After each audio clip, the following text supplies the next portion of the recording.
दिल्ली के एक छोटे से इलाके में अजीब घटनाएं होने लगी थी। लोग मर रहे थे, लेकिन बिना किसी निशान के। डॉक्टर कहते हार्ट अटैक है, पुलिस कहती नेचुरल डेथ है। लेकिन एक चीज़ सब में कॉमन थी, मरने से पहले सब इंसानों ने एक ही सपना देखा था।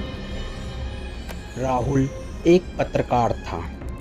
उसे ये केस अजीब लगा। उसने मृत लोगों के परिवारों से बात करनी शुरू की।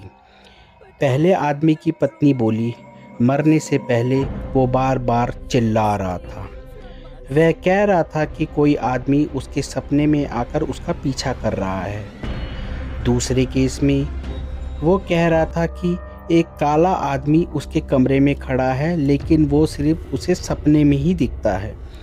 राहुल को अब यकीन हो गया, ये कोई सीरियल किलर नहीं है, ये कुछ और है। उसने पुरानी फाइलें खंगाली और उसे 20 साल पुराना एक केस मिला। एक आदमी था, माधव कश्यप। लोग कहते थे वो काला जादू का इस्तेमाल करता था। वो लोगों के सपनों में घुस सकता था, लेकिन एक दिन गांव वालों ने उसे पकड़कर जिंदा जला दिया। मरते वक्त उसने कहा था, मैं वापस आऊँगा तुम्हारे सपनों में और एक एक करके सबको मार दूँगा। राहुल ने सोचा ये बस कहानी है, लेकिन उसी रात उसे एक अजीब सपना आया। वो एक सुनसान गली में खड़ा था, चारों तरफ अंधेरा था।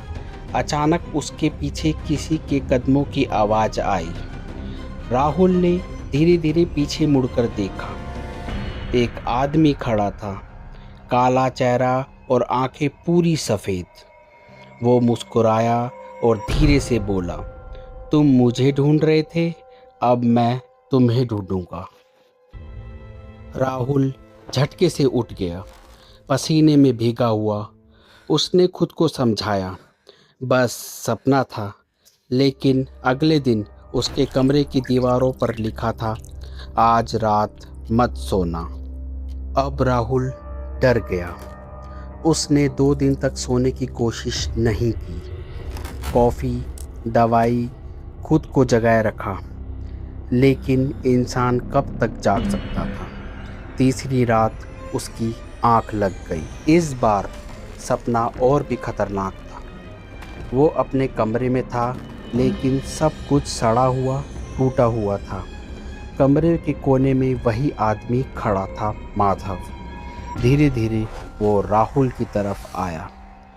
माधव उसके पास आकर रुका और उसके कान में फुसफुसाया, अब कोई नहीं बचाएगा, ये मेरा खेल है। अचानक माधव ने राहुल का गला पकड़ लिया।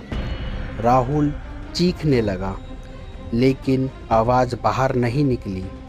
उसकी सांसें रुकने लगी, आंखें बंद होने लगी। सुबह पुलिस दरवाज़ा तोड़कर अंदर आई। राहुल बिस्तर पर पड़ा था, आंखें खुली हुई, चेहरा डर से जकड़ा हुआ, लेकिन शरीर ठंडा। रिपोर्ट में लिखा गया हार्ट अटैक, लेकिन दीवार पर एक नया मैसेज लिखा था, अब अगला कौन। और इससे डरावनी बात, यह कहानी पढ़ते पढ़ते अगर तुम्हें नींद आने लगे तो कोशिश करना आज रात मत सोना।